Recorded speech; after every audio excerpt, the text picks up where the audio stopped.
Temos agora diante de nós os principais fatos com relação à visão estoica da natureza do homem, mas ainda não vimos em que cenário eles foram colocados. Qual era a visão estoica sobre o universo? A resposta a esta pergunta é dada por sua física. Havia, de acordo com os estoicos, dois primeiros princípios de todas as coisas, o ativo e o passivo.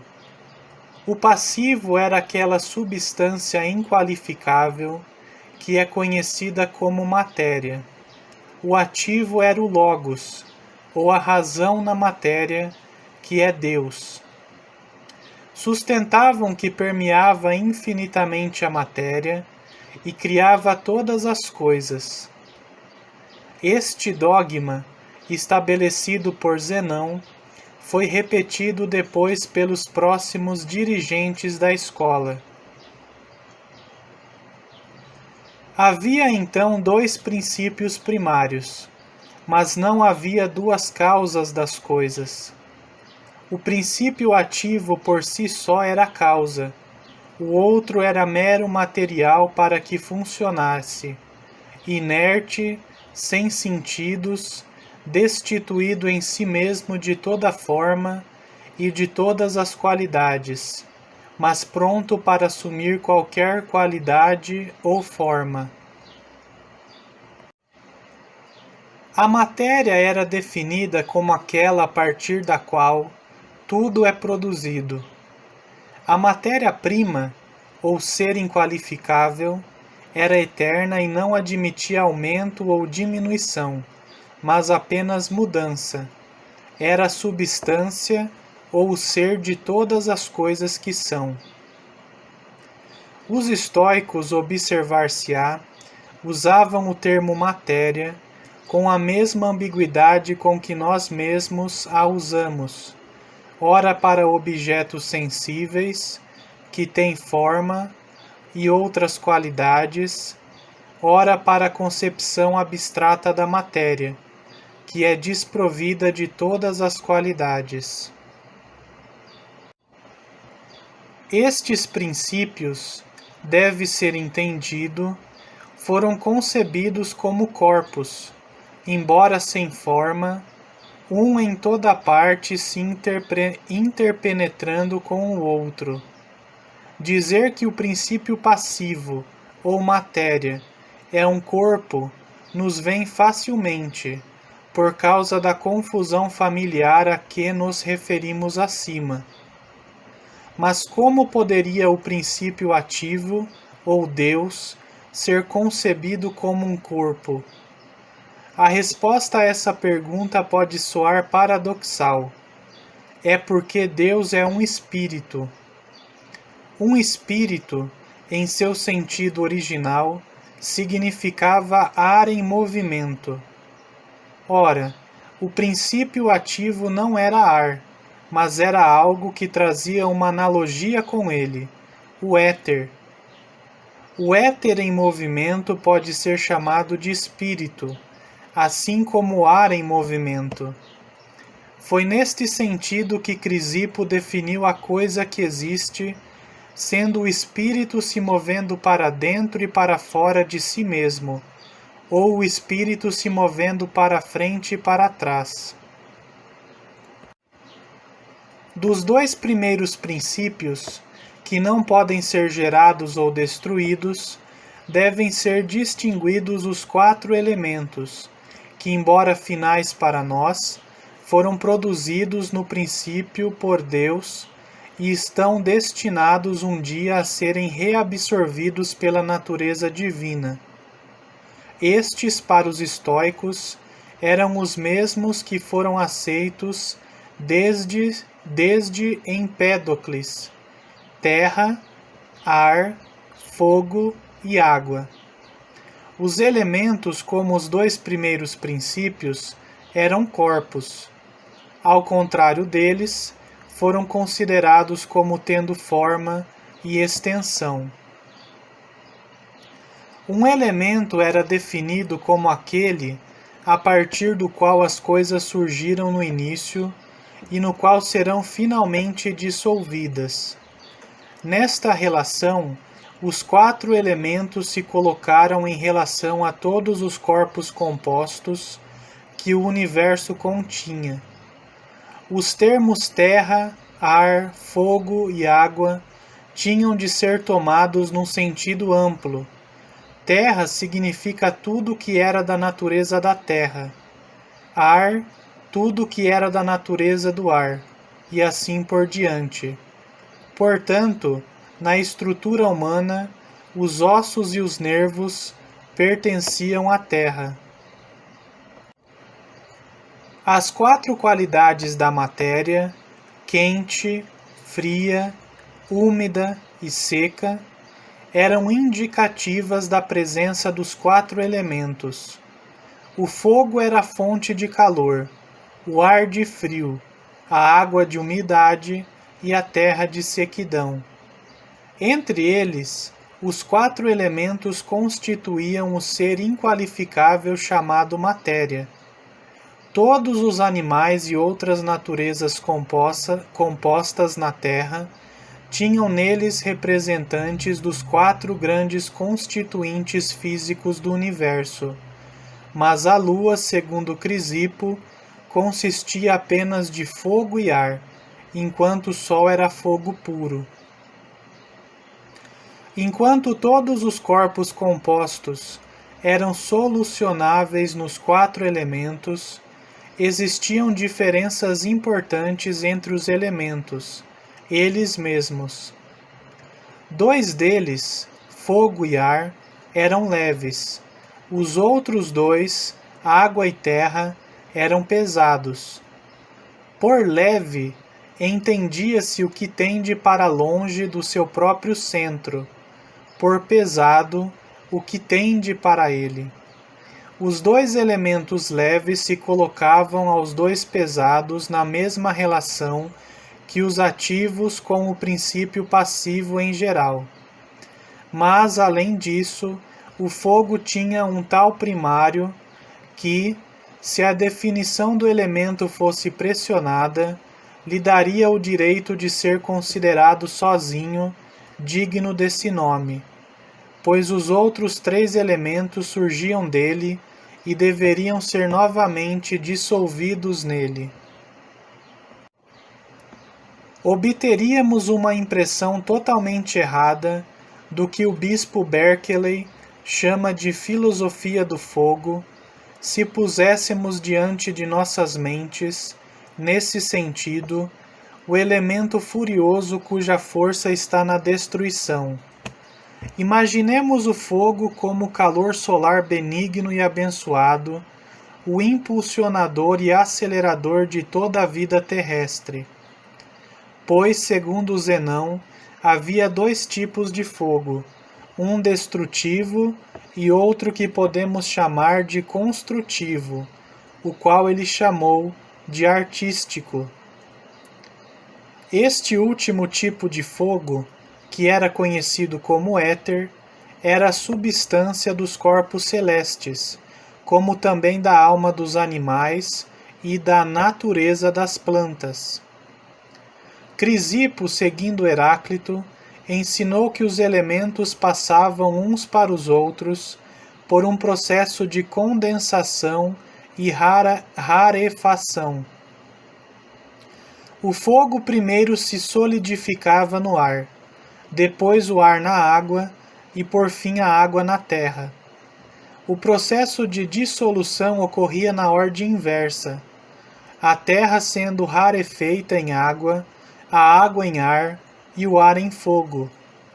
Pode-se ver nesta doutrina do velho mundo uma antecipação da ideia moderna de diferentes estados da matéria, sólido, o líquido e o gasoso, com um quarto além do gasoso, o qual a ciência ainda só pode adivinhar, e no qual a matéria parece quase se fundir em espírito. Cada um dos 4 elementos tinha sua própria morada no universo. O mais externo de todos era o fogo etéreo. dividido em duas esferas. Primeiro, a das estrelas fixas e depois a dos planetas. Abaixo disso estava a esfera do ar, abaixo dela a esfera da água, e mais abaixo, ou em outras palavras, a mais central de todas, estava a esfera da terra, a base sólida de toda a estrutura. Poder-se-ia dizer que a água estava acima da terra, porque em nenhum lugar havia água sem terra debaixo dela, mas a superfície da água estava sempre equidistante do centro, enquanto que a terra tinha proeminências que se elevavam acima da água. Um sólido geométrico não é corpóreo, como nós o entendemos ou como os estoicos o conceberam, pois consideravam o universo como um plenum. A passividade para eles parece ter ocupado o lugar da resistência conosco como atributo que distinguia o corpo do vazio. Quando dizemos que os estoicos consideravam o universo como um plenum, o leitor deve entender por o universo, o cosmos ou o todo ordenado. Dentro disto não havia vazio devido à pressão celeste sobre a esfera terrestre, mas fora disso havia o vazio infinito, sem começo, meio ou fim. Isto ocupava uma posição muito ambígua em seu esquema. Não havia o ser, pois o ser estava confinado ao corpo, e no entanto estava lá. Na verdade não era nada, e por isso mesmo era infinito, pois como nada não pode estar ligado a alguma coisa, tampouco pode estar ligado a nada. Mas embora sem corpo em si, tinha a capacidade de conter o corpo, fato que lhe permitiu, apesar da sua não entidade, servir, como veremos, a um propósito útil. Será que os estoicos então consideravam o universo como finito ou infinito? Para responder esta pergunta, devemos definir nossos termos, como eles fizeram. O todo, disseram eles, era infinito, mas a integralidade era finita, pois o todo era o cosmo e o vácuo, ao passo que a integralidade era apenas o cosmo. Podemos supor que essa distinção se originou nos últimos membros da escola. Para Apolodoro, a ambiguidade da palavra todo foi apontada como significando somente o cosmos, cosmos mais vazio. Se então pelo termo universo entendemos o cosmo, ou todo ordenado, devemos dizer que os estoicos consideravam o universo como finito. Todo ser e todo corpo, que eram a mesma coisa, tinham necessariamente limites. Só o que não era ser era ilimitado. Outra distinção devida desta vez ao próprio Crisipo, que os estoicos acharam conveniente traçar, foi entre as três palavras vazio, lugar e espaço. O vazio era definido como ausência de corpo. Lugar era aquele que estava ocupado pelo corpo.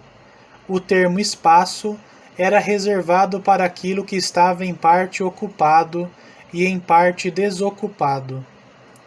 Como não havia canto no cosmos desocupado pelo corpo, espaço era outro nome para o todo. O lugar era comparado a um recipiente que estava cheio, o vazio a um recipiente desocupado, e o espaço a um imenso barril de vinho, como aquele em que Diógenes fez sua casa, que era mantido em parte cheio, mas no qual sempre havia espaço para mais. A última comparação, é claro, não deve ser pressionada, pois se o espaço for um barril, é um barril sem parte superior, inferior ou lateral. Mas enquanto os estoicos consideravam nosso universo como uma ilha de existência num oceano de vazio, eles não admitiam a possibilidade de que outras ilhas como essas pudessem existir além do nosso próprio meio. O espetáculo dos céus estrelados, que se apresentava toda noite ao seu olhar em pleno brilho de um céu do sul, isso era tudo o que havia de existir. Depois disso não havia nada.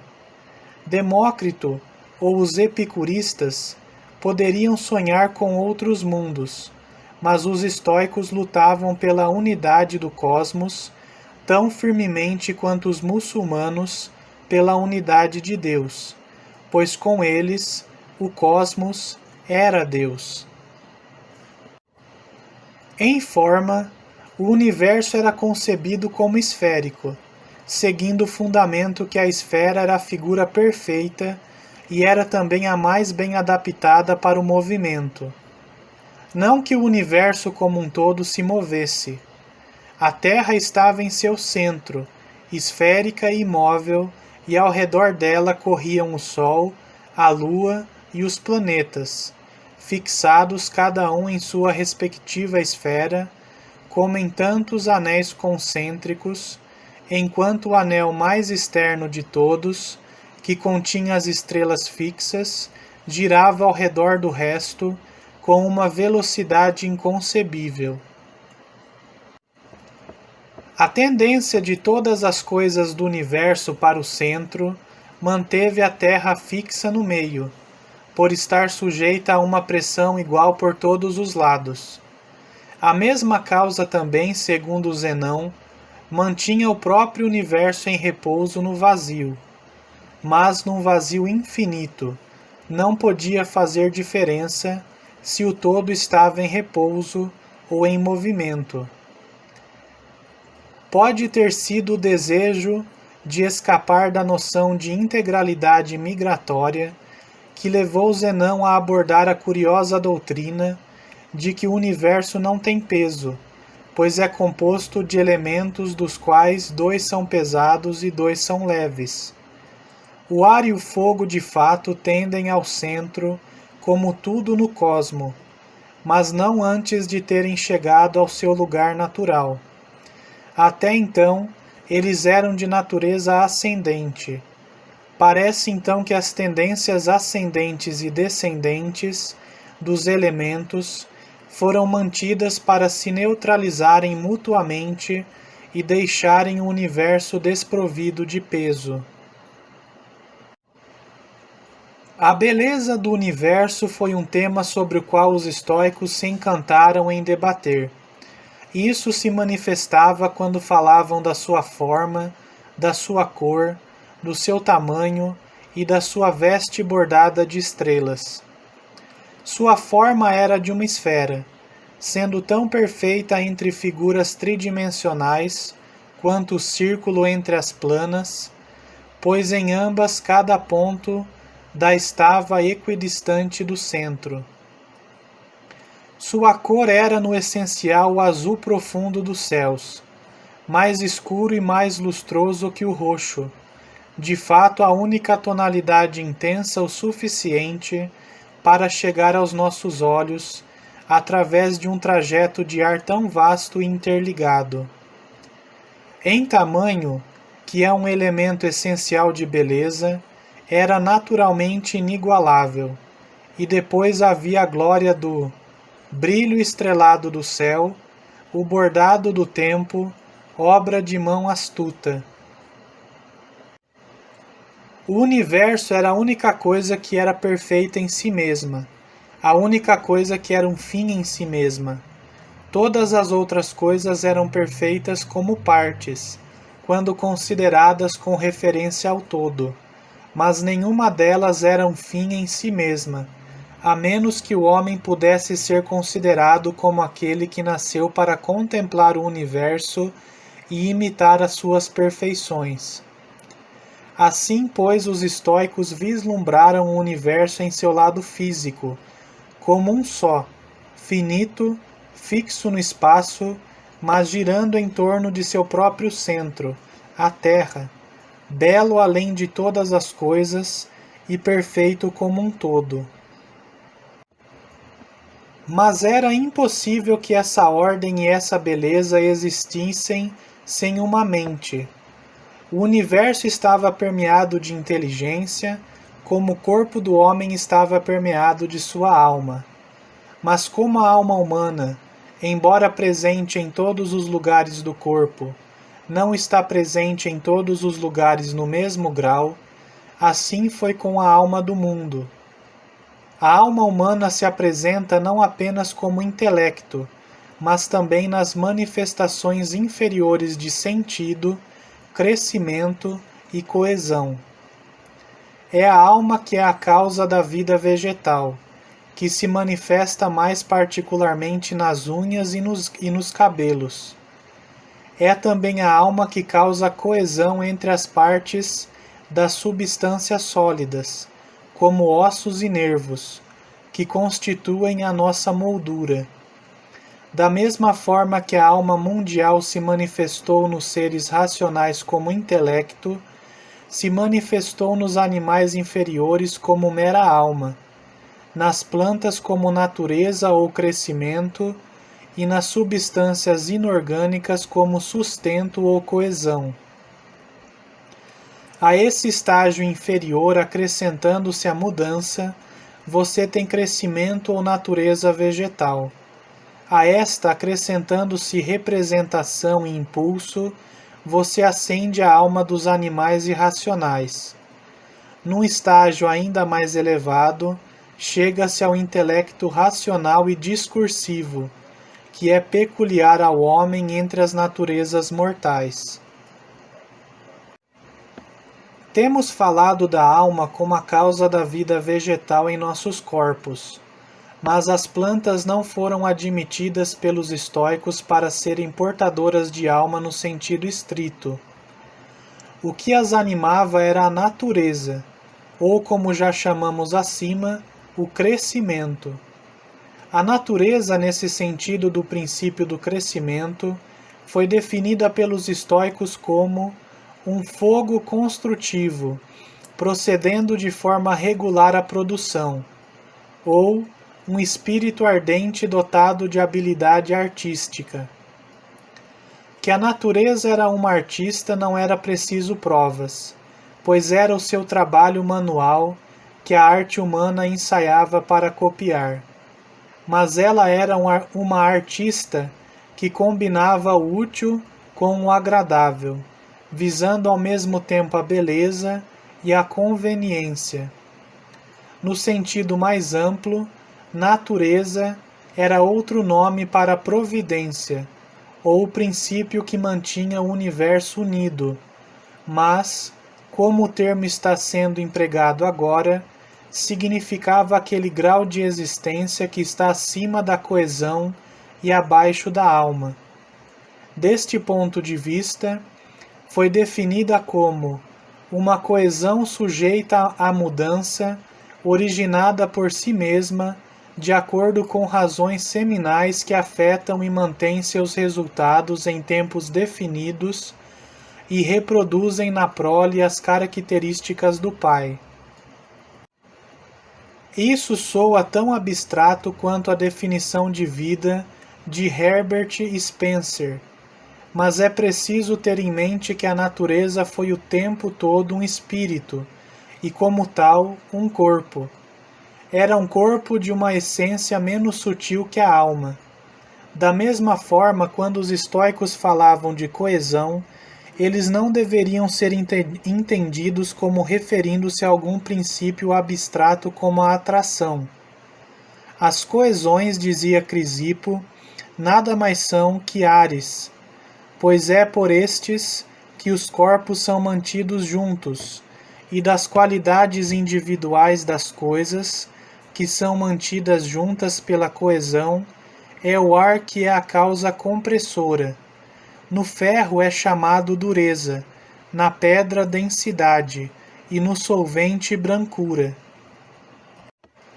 Não só a solidariedade, mas também as cores, que Zenão chamou de os primeiros esquemas da matéria, foram consideradas como devidas à misteriosa agência do ar.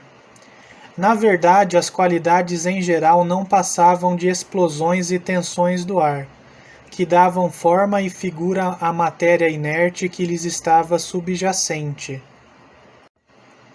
Assim como o homem é em um sentido a alma, em outro o corpo, e em um terceiro a união de ambos, igual era com o cosmos. A palavra cosmos foi usada em 3 sentidos: Deus, a disposição das estrelas, etc., a combinação de ambos. O cosmos, como idêntico a Deus, foi descrito como um indivíduo composto de todo ser que é incorruptível e não criado, o estilista do ordenamento do universo, que em certos períodos de tempo absorve todo o ser em si mesmo e novamente o gera de si mesmo. Assim, o cosmo em seu lado externo estava condenado a perecer, e o modo de sua destruição era pelo fogo, uma doutrina que se encontra estampada na crença do mundo até os dias de hoje. O que traria essa consumação seria a alma do universo se tornando grande demais para o seu corpo, que acabaria por engoli-lo por completo. Na depuração, quando tudo voltasse ao éter primordial, o universo seria alma pura e continuaria completamente vivo.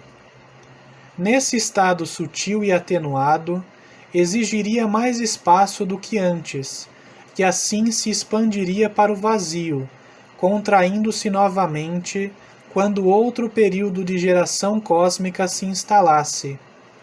Daí a definição estoica do vazio, ou infinito, como aquela em que o cosmos se resolve na depuração. Nesta teoria da contração do universo a partir de um estado etéreo e do retorno final à mesma condição, vê-se uma semelhança com a moderna hipótese científica da origem do nosso sistema planetário a partir da nebulosa solar e seu fim predestinado no mesmo.